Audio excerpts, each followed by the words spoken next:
पहले मैं गोपालगंज में कथा गा रहा था। एक बुजुर्ग बाबा आए, अवस्था 80 साल की, चाचा जी कमरे में आए सुबह सुबह 10 से 11 बजे। अवस्था देखकर मैंने प्रणाम किया, बिठाया। बैठने के बाद उनका पहला प्रश्न, महाराज जी हमरा पर भगवान के कहिया कृपा हुई। अब उनके प्रश्न को सुनकर मैं थोड़ा हंस दिया। तो बोले हंसे क्यों? हमने कहा बाबा उम्र कितनी है आपकी? तो बोले 80 साल। हमने प्रार्थना पूर्वक कहा आपके उम्र आने तक पहले लोग चले जाते हैं, आप 80 साल में बने हुए हो, ये कम कृपा है क्या भगवान की? कान में ठेपी नहीं लगा है, दांत असली है, आंख में चश्मा नहीं है, हाथ में लाठी नहीं है, अर्थ सारे अंग सकुशल हैं। अब इससे बड़ी कृपा क्या होगी हो भगवान की? रात को सो रहे हैं, सवेरे जग जा रहे हैं, ये भगवान की कृपा है। भोजन कर रहे हैं, पच जा रहा है, ये भगवान की कृपा है। कई लोग टेबलेट खा खा के पचा रहे हैं, तब वो नहीं पच रहा। ये कथा कहती है अनुभव करिए। क्या अनुभव करें महाराज? भगवान की बड़ी कृपा है हमारे ऊपर। केवट जी को भगवान देते हैं, केवट जी नहीं लेते हैं।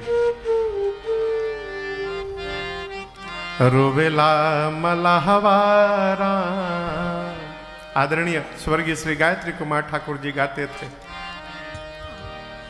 आरे चरनिया में गिर के, चरनिया में गिर के, रोवेला मलाहवारा, चरनिया में गिर के। आज नाही सोना लेब, लौटे तहिया कुछ देब। आज नाही सोना लेब, लौटे तहिया कुछ देब। एक प्रार्थना है, एही रहिया अइहा हरि जी, तू बनवा से फिर के, रोवेला मलाहवारा, चरनिया में। आप दर्शन करिए केवट जी के जीवन को। केवट जी देखते हैं कि जो प्राप्त हुआ है उसकी पात्रता मेरे भीतर नहीं है, उसके बाद भी प्राप्त हो गया। भगवान से बोले प्रभु ये सोना लेके हम क्या करेंगे? ये न पूछिए कि नया नया दुकान खोले हैं, ठीक चलेगा कि नहीं चलेगा।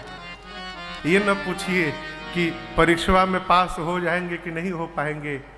किसी भी संत के पास जाइए तो उनसे पूछिए प्रभु उपाय बताइए। जगत के जंजाल में रहने के बाद भी भगवान की याद कैसे बनी रहे जीवन में, इसका उपाय बताइए। भगवत स्मरण कैसे बना रहे, इसका मार्गदर्शन करिए। प्रभु ने केवट जी को भक्ति देकर विदा किया। आपने श्रवण किया प्रभु चित्रकूट में आकर बसे हैं। भरत भैया इधर महाराज के महाप्रयाण के बाद पूरे समाज को लेकर अयोध्या से चित्रकूट की ओर चले और चौथे दिन श्रृंगवेरपुर में आकर निषाद राजगुह के पास गंगा जी के तट पर रात्रि विश्राम भया है। यही कल की कथा हमने आपने विश्राम की। प्रातः काल हुआ, निषाद राजगुह ने घाट घाट की नाव को मंगाया और एक ही बार में अयोध्या के पूरे समाज को गंगा के उस पार पहुंचा दिया। और अब दर्शन करिए, अयोध्या से चलते समय गुरुदेव को रथ पे बिठाया भरत जी ने, माताओं को पालकी पे बिठाया। सारे अयोध्यावासी अपने अपने वाहन पर बैठ के चले और सबके जाने के बाद गोस्वामी जी कहते हैं भरत जी और शत्रुघ्न भैया पैदल पैदल चलना प्रारंभ किए अयोध्या से। क्यों? बनसिया राम समूझी मन माही। मेरे भैया वन में बैठे हैं, हम उनसे मिलने के लिए रथ पर बैठ के जाएंगे। भरत जी पैदल चलना प्रारंभ कर दिए। मां कौशल्या ने आकर कहा, भरत शीघ्र यदि राम के पास पहुंचना है पुत्र तो रथ पर आरूढ़ हो जाओ। मां की बात मानकर भरत जी 4 दिन रथ पर चले हैं श्रृंगवेरपुर तक। परंतु अब गंगा जी को पार करने के बाद गोस्वामी जी कहते हैं सबसे आगे माताओं की पालकी निकली। अब माताओं की पालकी के साथ भरत जी ने निषाद राजगुह को लगाया मार्गदर्शन करने के लिए। उसके बाद गुरु जी का रथ निकला। गुरु जी के रथ के साथ एक दूसरे घोड़े पर शत्रुघ्न भैया को बिठा के भरत जी ने लगा दिया। क्यों? गुरु जी को कोई आज्ञा देनी होगी तो किसको देंगे? शत्रुघ्न जी गुरु जी के साथ चलने लगे। गुरु जी के जाने के बाद अयोध्या की पूरी प्रजा गुरु जी के रथ के पीछे पीछे अपने अपने वाहन पर बैठकर चलने लगी। सबके जाने के बाद अब बच गए भरत भैया और उनके 4-5 सेवक। गंगा जी को प्रणाम करके और गोस्वामी जी कहते हैं यहां से भरत जी गवने भरत पया देहि पाए। और भरत जी के घोड़े का नाम है कोतल। अपने घोड़े की डोरी को पकड़कर कोतल संग जाहि डोरिया।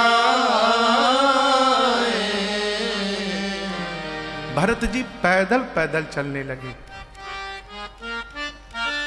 सेवकों ने बार बार कहा, प्रभु यदि रथ पर नहीं बैठना तो अश्व पर विराजमान हो जाइए, यहां दर्शन करिए। भरत जी कहते, देखो मैं पैदल चल रहा हूं, ये भी अपराध कर रहा हूं। क्यों? मेरे भैया मैं इसलिए श्रृंगवेरपुर तक मां के कहने पर रथ पर बैठकर आ गया क्योंकि मेरे भैया भी अयोध्या से श्रृंगवेरपुर तक सुमंत जी के साथ रथ पर बैठकर आए थे। परंतु गंगा जी को पार करने के बाद मेरे प्रभु यहां से पैदल पैदल गए होंगे। मैं अपराध कर रहा हूं कि पैदल चल रहा हूं। मैं अपने स्वामी के साथ अपनी बराबरी कर रहा हूं। यदि मेरे प्रभु यहां से पैदल गए हैं तो भारत के लिए पैदल चलना उचित नहीं है। मेरे लिए सिर भरी जाऊं उचित असमोरा सब सेवक धर्म कठोरा। भरत जी कहते हैं मेरे लिए उचित है मैं पैदल पैदल न जाके सिर पर चलूं। देखिए जीवन में जब हम अपने श्रेष्ठ के साथ कहीं यात्रा करें तो श्रेष्ठ का और अनुज का अंतर दिखाई देना चाहिए। गुरु और शिष्य एक साथ यात्रा करे तो यह दिखाई देना चाहिए कि कौन गुरु है और कौन शिष्य है, बताना ना पड़े। जीवन में ऐसा कोई व्यवहार नहीं करना चाहिए जिससे हमारे श्रेष्ठ के साथ तुलना प्रारंभ हो जाए। भरत जी की बात सुनकर सेवक ग्लानि में गल गए। और आप दर्शन करिए पहली बार जीवन में भरत जी पैदल चले हैं। वहां से लेकर गोस्वामी जी कहते तीर्थराज प्रयाग तक भरत जी पैदल पैदल आए। क्या हुआ? पांव में झलका झलकत पायन कैसे झलका झलकत पायन कैसे पंकज कोस ओस कन जैसे पंकज कोस ओस भरत पया देहि आए मन में चलले बन में सैन्य समाज जुटाई एहो दैव दीह तू सबके भरते ऐसन भाई एहो दैव दीह तू सबके भरते ऐसन भाई। उसी स्थिति में भरत जी ने, गोस्वामी जी कहते हैं, पूरे अयोध्या की प्रजा की खबर ली। खबर लीन ही क्या पता चला, सब लोग नहाए, सब लोग स्नान कर चुके हैं। क्यों? सारे लोग वाहन पर आए थे तो पहले आ गए थे, भरत जी पैदल पैदल आए तो बाद में आए। खबर लिए सबकी, सब स्नान कर चुके थे। अब गुरु जी की आज्ञा लेके भरत जी, चाचा जी, त्रिवेणी जी के सामने जाके खड़े हो गए। गुरु जी बोले, भरत जी जाकर स्नान करिए। भरत जी स्नान नहीं करने जा रहे चाचा। गुरुदेव ने पूछा, भरत स्नान क्यों नहीं कर रहे हो? भरत जी बोले, गुरुदेव ये त्रिवेणी है, गंगा और जमुना के बीच में सरस्वती बैठी हैं। ये वही सरस्वती हैं जिन्होंने आकर मति पलट दिया और मेरे घर में उत्पात हो गया। मुझे डर लग रहा है कहीं मैं नहाने जाऊं और सरस्वती मेरी भी मति पलट देंगी तो मैं राम विरोधी बन जाऊंगा, इसलिए मैं भय के कारण जाना नहीं चाहता। गुरुदेव ने संभाल किया। भरत जी स्नान किए हैं और स्नान करने के बाद थोड़े एकांत में जाके खड़े हो गए और तीर्थराज प्रयाग से भरत जी ने कहा, प्रयाग, मैं पहले अपने बारे में बताता हूं। मैं उस घर से आया हूं आपके सामने जहां मांगने की प्रथा नहीं है। हमारे घर में लुटाने की प्रथा है। हम देना जानते हैं, मांगना नहीं जानते। परंतु जीवन में यदि विपत्ति आ जाए ना तो मनुष्य कोई भी कुकर्म करने को तैयार हो जाता है। इसलिए मैं अपने घर के, अपने कुल के धर्म का त्याग करके आज आपके सामने भीख मांगने आया हूं। मांगूं भीख त्यागी निज धर्म, आरत काह न करई कुकर्म।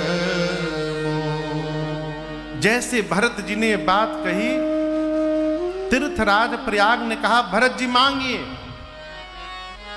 मेरे पास 4 पदार्थ भरा भंडारू, मेरे पास चारों पदार्थ है, धर्म है, अर्थ है, काम है और मोक्ष है। और याद रखिएगा, राजन हो चाहे आप, भगवान से चाहे किसी से, हम कुछ भी मांगते हैं तो इन्हीं चारों में से मांगते हैं, धर्म, अर्थ, काम, मोक्ष।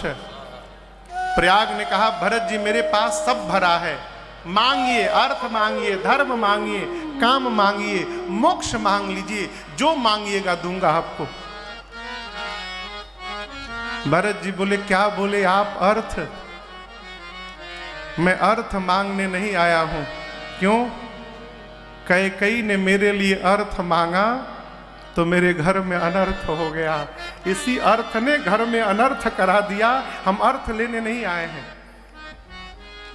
मैं धर्म मांगने नहीं आया हूं, क्योंकि भरत के जीवन का एकमात्र धर्म है जीवन की आखिरी सांस तक अपने भैया की आज्ञा का पालन करते रहना है। इसके अलावा मेरे लिए दूसरा कोई धर्म नहीं है।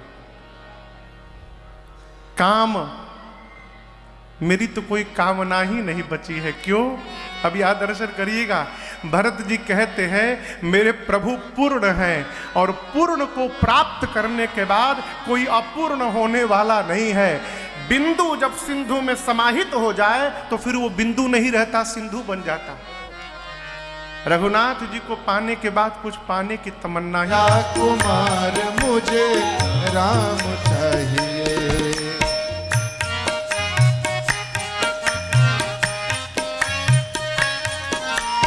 सत्य सिंधु दया सिंधु वीर व्रत धारी, सत्य सिंधु दया सिंधु वीर व्रत धारी। चाहिए विप्र बधु पाप शाप हारी, चाहिए विप्र बधु पाप शाप हारी। मंदाकिनी ललित ललाम चाहिए, मंदाकिनी ललित ललाम चाहिए। कौशल्या कुमार मुझे राम चाहिए, कौशल्या कुमार मुझे राम चाहिए।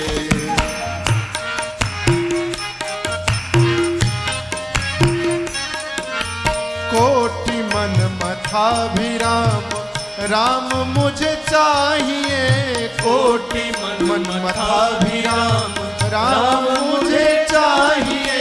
लोक लोचनाभिराम राम मुझे चाहिए, लोक लोचनाभिराम राम मुझे चाहिए। गिरधर गीत सीताभिराम चाहिए। और जहां प्रेम होता है वहां समझाने की आवश्यकता ही नहीं पड़ती। भरत जी कहते हैं मैं भैया को प्रेम करूं, इस बात को केवल मैं जानूं, वो न जान पाए। राम जी न जाने कि मैं प्रेम करता हूं। प्रयाग ने पूछा राम जी क्या जाने? भरत जी बोले मेरे भैया मुझे कुटिल समझे, वो मुझे कपटी समझे, लोग मुझे गुरु और स्वामी का द्रोही समझे, लेकिन मैं उनको प्रेम करूं।